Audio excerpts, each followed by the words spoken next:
नमस्कार दोस्तों, आज हम चर्चा करेंगे उस महान सूफी संत मंसूर अल-हलाज की, जिनकी जिंदगी, विचार और बलिदान ने सूफी दर्शन में एक अमिट छाप छोड़ी। मंसूर अल-हलाज का जन्म 858 ईस्वी में फारस में हुआ था। उनकी प्रारंभिक शिक्षा और धार्मिक यात्रा ने उन्हें सूफीवाद की गहरी समझ और आध्यात्मिकता की खोज के रास्ते पर आगे बढ़ाया। मंसूर ने वह मार्ग चुना जो उन्हें ईश्वर से सीधे जुड़ने की ओर ले गया। उन्होंने अन अल हक यानी मैं ही सत्य हूँ का नारा दिया, जिसे ईश्वर के साथ सीधे संबंध का प्रतीक माना गया। लेकिन उनके इस विचार को उस समय के इस्लामी नेताओं और धार्मिक संस्थाओं ने न केवल चुनौती दी, बल्कि इसे ईशनिंदा समझा। उनकी ये शिक्षा परंपरागत धार्मिक मान्यताओं के खिलाफ थी और यही वजह बनी उनकी दुश्मनी की। उन्हें 9 साल जेल में रखा गया और अंत में 922 ईस्वी में उन्हें सार्वजनिक रूप से फांसी दी गई। हलाज की मृत्यु के बाद भी उनकी शिक्षाएं और उनके विचार पूरी दुनिया में जीवित रहे। उनका बलिदान हमें सिखाता है कि प्रेम, सत्य और ईश्वर से साक्षात्कार के लिए किसी भी कठिनाई का सामना करना पड़े तो वह व्यक्ति इतिहास में अमर हो जाता है। उनकी इस महानता को हम आज भी सूफीवाद और मानवता की प्रेरणा के रूप में याद करते हैं। आज भी उनकी बातें हमें प्रेरित करती हैं कि ईश्वर से सच्चे प्रेम और आध्यात्मिकता का मार्ग कोई आसान नहीं होता, पर वह मार्ग ही असली सत्य की ओर ले जाता है। दोस्तों, आइए जानते हैं कि इस संत के बारे में सद्गुरु रामपाल जी महाराज क्या बताते हैं। एक सिमली नाम की लड़की थी और वो किसी गुरु से उपदेशी थी। आस्था भगवान में गणी थी और प्रारंभ से ही ये ऐसा रहा है कि जगत और भगत का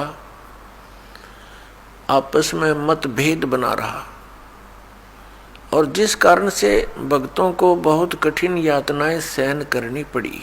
संसार की रीतियां, सांसारिक जो परंपराएं हैं, वो यहाँ इस काल के जाल में रहने के लिए व्यवस्थित है, एक व्यवस्था है।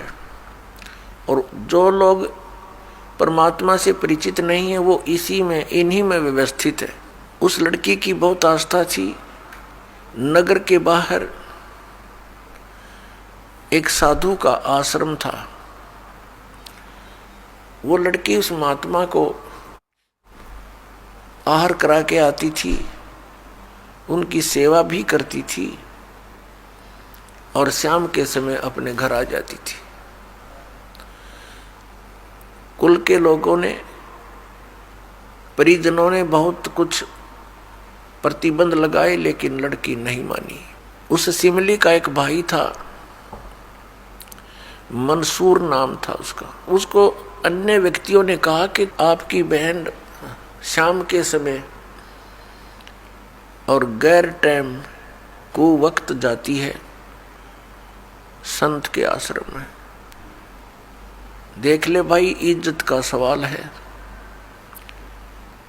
और पूरे नगर में चर्चा चलती है अपनी बहन को बनाकर। अब मंसूर ने सोचा भी पहले ये देख तो लूं, वास्तव में वहां उस आश्रम में ऐसा क्या है। इस दृष्टिकोण से जब उसकी बहन शाम के समय प्रतिदिन जाती थी साधु का भोजन लेकर, जिस दिन घरवाले भोजन नहीं देते थे तो वैसे जाती थी, उनकी सेवा कराती थी, कोई कपड़े धोआती थी, कुछ देर उनकी चरण दबा देती थी। अब मंसूर ने, भाई ने सोचा कि सीधा संत से बोलना अच्छा नहीं होता। साधु संत बड़े सहनशील होते हैं और सिद्धि युक्त होते हैं। अपराध के विषय में कुछ उठपटांग कहना हानिकारक हो सकता है। उसने क्या किया कि आश्रम के बाहर खड़ा हो गया और जैसी भी कच्ची पक्की कोई द्वार थी, उसके अंदर कोई सुराख था। उस सुराख से वो देखने लगा। छोटा सा आश्रम था, को 100 गज का होगा, गणित करना 150 गज का, और उसमें एक झोंपड़ी डली हुई थी। संत जी बाहर बैठे थे, गर्मियों के दिन थे, चंद्रमा की रोशनी थी। तो उसने देखा कि लड़की ने जाके भोजन कराया महात्मा को, फिर बर्तन साफ किए, एक दो कपड़ा धोआ, फिर महाराज जी के चरणों को दबाने लगी, सेवा करने लगी। तो क्या हुआ कि ऐसे उस महात्मा ने हाथ किया, आकाश से एक अमृत का प्याला आया, संत ने पिया, आधा उस बेटी को दिया। संत ने कहा कि बेटी, इसमें से थोड़ा सा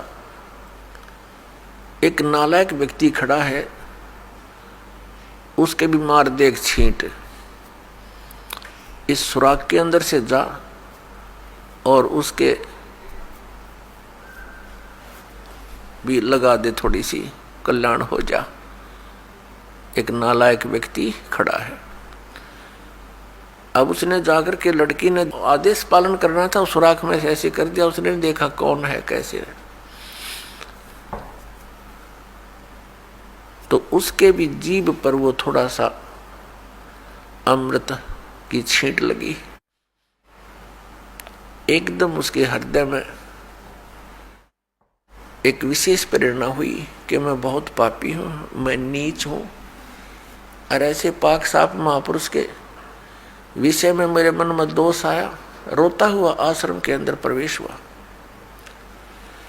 और कहा, महाराज मुझ पापी का भी उद्धार हो सकता है। मैंने आपके बारे में बहुत गलत सोचा। उस संत ने कहा, बेटा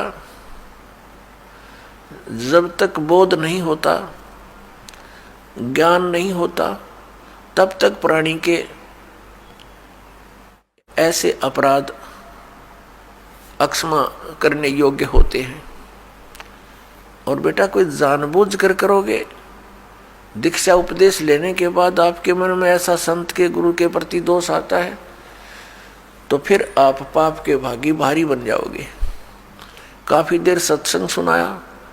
प्रतिदिन वो भक्त अपनी बहन के साथ दिल्ली आने लग गया। खूब सत्संग सुना, दोनों बहन भाई मिलकर सेवा करते थे। फिर क्या हुआ कि उसके हृदय में एक ऐसी प्रेरणा हुई, अनल हक।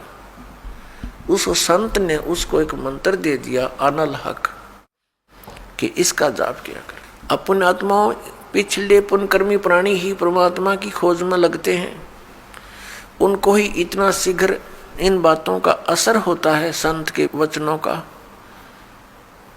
तो महान पुण्यात्माओं में से एक था मंसूर, और संत की कृपा से उसके पिछले पुण्य स्टार्ट हो जाते हैं, उदय हो जाते हैं, और वो प्रेरित होकर के वो भक्ति प्रारंभ कर देता है। जैसे एक फॉर एग्जाम्पल,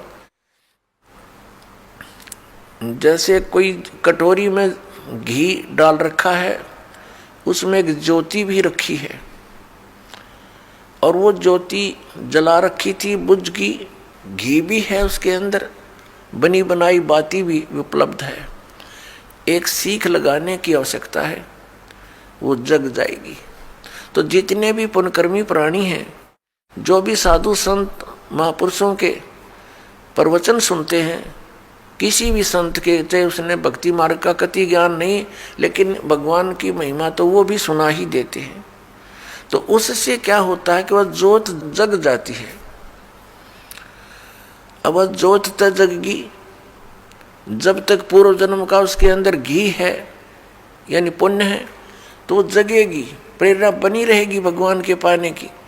यदि आगे उसमें विधि घी उसके पास नहीं है डालने के लिए, तो वो ज्योति भी जल जाएगी और घी भी समाप्त हो जाएगा, और सारा कटोरा व कटोरी काली हो जाएगी। तो पुण्यात्मा, उस अनल हक मंत्र के गुरु जी ने दे दिया, जो मंत्र देना था उसको। अनल हक का अर्थ होता है अहम ब्रह्मास्मि, मैं ही ब्रह्म हूं, मैं ही परमात्मा हूं।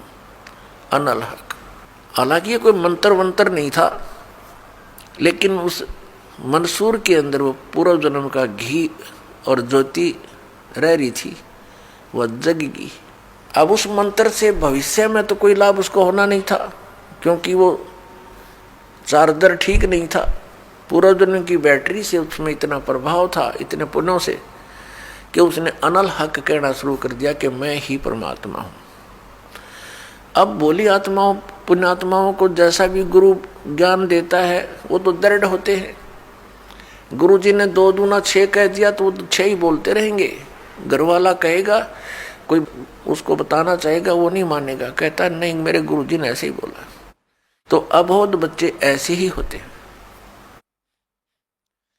इस बात का ज्ञान पूरे मुसलमान धर्म में हुआ, क्योंकि वो मुसलमान धर्म से संबंधित था। और मुसलमान धर्म ये मानता है कि जीव ब्रह्म नहीं हो सकता। वैसे तो जीव ब्रह्म हो ही नहीं सकता, ये तो अंडरस्टूड है। जीव तो ब्रह्म है ही नहीं, ब्रह्म अलग है, जीव अलग है। ब्रह्म मीन भगवान, जो जीव का भी उत्पत्ति करता है।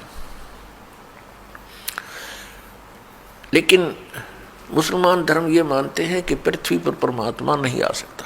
वह तो 7वें आसमान में रहता है, 7वें स्वर्ग में। और कोई ये कहता है कि पृथ्वी पर परमात्मा है, वो दंड का अधिकारी है, वो भ्रमित कर रहा है, मुसलमान धर्म के विधान को बिगाड़ रहा है। इस कारण से मंसूर को बहुत बार समझाया, राजा तक बात गई, बहुत कुछ कहा, लेकिन नहीं माना, अनल हक करता रहा। उसको कहा कि तू ऐसा मत बोल। अब साधु को तो कोई बोल नहीं सके था कि वो क्या मंत्र दे रहा है, लेकिन पब्लिक के अंदर जब बात आ जाती है तो वो अपना पूरा जोर शोर से विरोध करते हैं। अब क्या हुआ कि वो नहीं माना तो उसको चौराहे पर खड़ा कर दिया, बांध दिया उसको चौराहे पर। और फिर क्या कहा कि या तो तू अनल हक कहना छोड़ दे, नहीं तो तेरे पत्थर मारेंगे। उसने फिर कहा अनल हक, क्योंकि वो तो मदमस्त हो गया था, अलमस्त हो गया था। ऐसी स्थिति पूर्वजन्मों के पुण्यों से होती है, और भविष्य की भक्ति नहीं होती है तो वो नष्ट हो जाता है उस जीवन ऐसी पुण्यात्मा का। तो उसको सजा दी गई कि पूरे नगर के व्यक्ति इसको पत्थर मार मार के इसका वध करेंगे। ऐसी सजा दें ताकि और भी कोई ऐसी हिम्मत ना करे। तो सभी लाइन में आ रहे थे और पत्थर मार रहे थे, तू पापी है, पत्थर मार रहे थे, निकल जाते थे। अब उसकी बहन सिमली का भी नंबर आ गया। जब और पत्थर लगा रहे थे वो हंस रहा था, अनल हक हंस रहा था। और जब उसकी बहन सिमली का नंबर आया वो भी लाइन में खड़ी थी। तो बहन ने सोचा पत्थर तो मैं नहीं मारूंगी, लेकिन लोक लाज में आके उसने फूल उठा लिया कि मैं फूल मार आऊंगी उसके। यहाँ ये लोग भी ना मेरा विरोध करेंगे और भाई का चोट भी ना लगेगी। उसने फूल मारा, फूल मारते ही वो रोने लग गया, बहुत बुरी तरह रोने लगा। तब सिमली ने कहा कि भाई लोग तेरे पत्थर मार रहे थे, उनके पत्थरों से नहीं रो रहा था, और तू मेरे फूलते रोने लग गया। अरे ये कोई चोट थोड़ी लगी तुझे? उसने कहा सिमली ये तो अनजान थे, इनका मुझे दुख नहीं था, तू तो परिचित थी मैं किसके ऊपर फिदा हो रहा हूं। और तेरा हाथ कैसे हो गया नालायक मेरी तरफ? तूने भगवान की तरफ हाथ कर दिया, मैं भगवान के लिए ड्यूटीड हूं, और तूने क्या समझा फिर ज्ञान को? न्यू रो रहा हूं, तेरा जीवन बर्बाद हो गया, तूने ज्ञान समझा नहीं बहन। तेरे फूल का मुझे इसलिए दर्द हुआ, तू तो परिचित थी इस बात में। उसके बाद नहीं मरा वो पत्थरों से, कहने लगा या तो कहना छोड़ दे अनल हक, नहीं तेरा हाथ काटेंगे। उसने कहा अनल हक, हाथ काट दिया। फिर कहा दूसरा हाथ काटेंगे या बंद कर दे, अनल हक। तेरी गर्दन काटेंगे, बंद कर दे, अनल हक, काट दिया। अब उसको गाड़ा नहीं, मुसलमान धर्म में नीचे दफनाते हैं जमीन में, उसको सवा कर दिया काफिर समझकर कि काफिर जलाए जाते हैं, उनकी सोच है। और उस राख को जल में फेंक दिया कि इसका नामो निशान मिट जाए दरिया में। कहते हैं वो राख भी, ऐस भी, वो बबूत भी अनल हक अनल हक अनल हक करती जा रही है। और 1000 मंसूर बनकर गलियों में घूम रहे हैं। सबने दरवाजे बंद कर लिए, टट्टी पेशाब निकल गया, लोगों का घबरा गया, ये क्या हो गया, भगवान का भगत था, ऐसा हो कर दिया इसके साथ। तो पुण्यात्माओं, अब ये ज्ञान है, तत्व ज्ञान है, इसको बहुत गहराई से समझना है।